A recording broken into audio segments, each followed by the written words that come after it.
सदाशिवको अनन्त रहस्य, सगुण, निर्गुण र सृष्टिको गुण तत्त्व।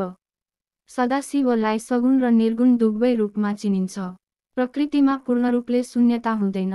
महाशिव स्वयं निर्गुण हुनुहुन्छ, तर जब प्रकृति रूपमा प्रकट हुनुहुन्छ, तब सगुण हुनुहुन्छ। परमेश्वर सत्, चित र आनन्द स्वरूप हुनुहुन्छ। जब उहाँ प्रकृतिसँग संयुक्त हुनुहुन्छ, तब सृष्टिको उत्पत्ति हुन्छ। शक्ति नादरूपमा जन्मन्छ र नादबाट बिन्दुको उत्पत्ति हुन्छ। सम्पूर्ण ज्ञानको स्रोत यही सर्वव्यापी निरञ्जन ब्रह्म हो।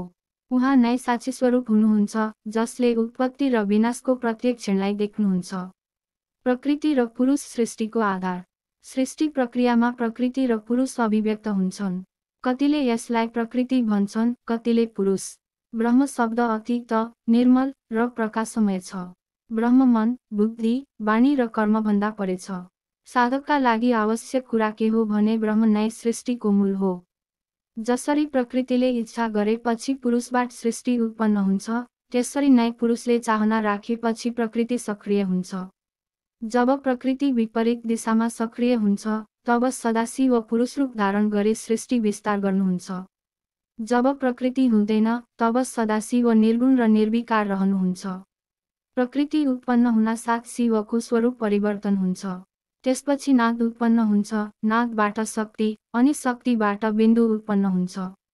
यही बिन्दु नै विश्वात्मा र जीवात्माको आधार हो। सृष्टि र ब्रह्माण्डको उत्पत्ति।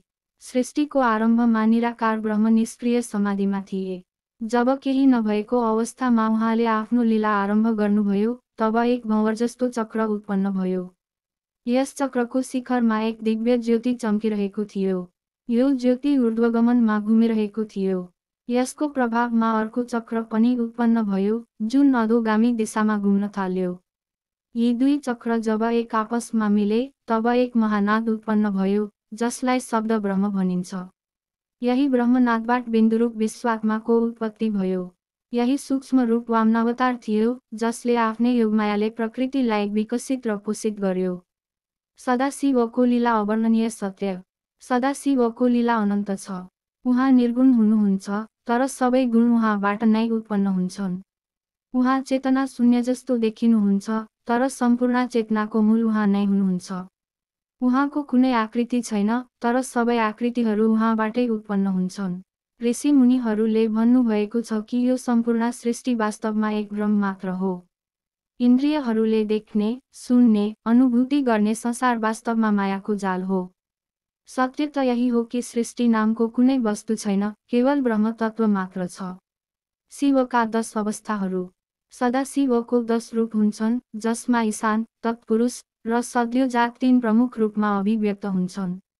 यी 3 तत्त्व जब संयोजन हुन्छन्, तब शिवका विभिन्न अवस्थाहरू देखिन्छन्। ईशान तत्पुरुष, ईशान सद्योजात, सद्योजात तत्पुरुष।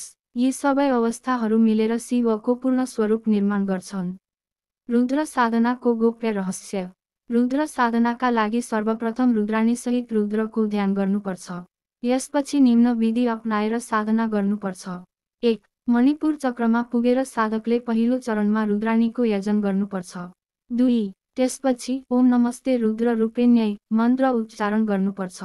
3. यस मन्त्रको नियमित साधना गर्नाले साधक योगी बन्छ, अमरत्व प्राप्त गर्छ र सम्पूर्ण ज्ञानको अधिकारी बन्छ।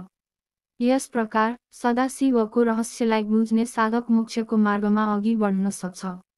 शिव ज्ञान प्राप्त गर्ने योगीहरू मात्र सृष्टिको गूढ सत्य बुझ्न सक्षम हुन्छन्।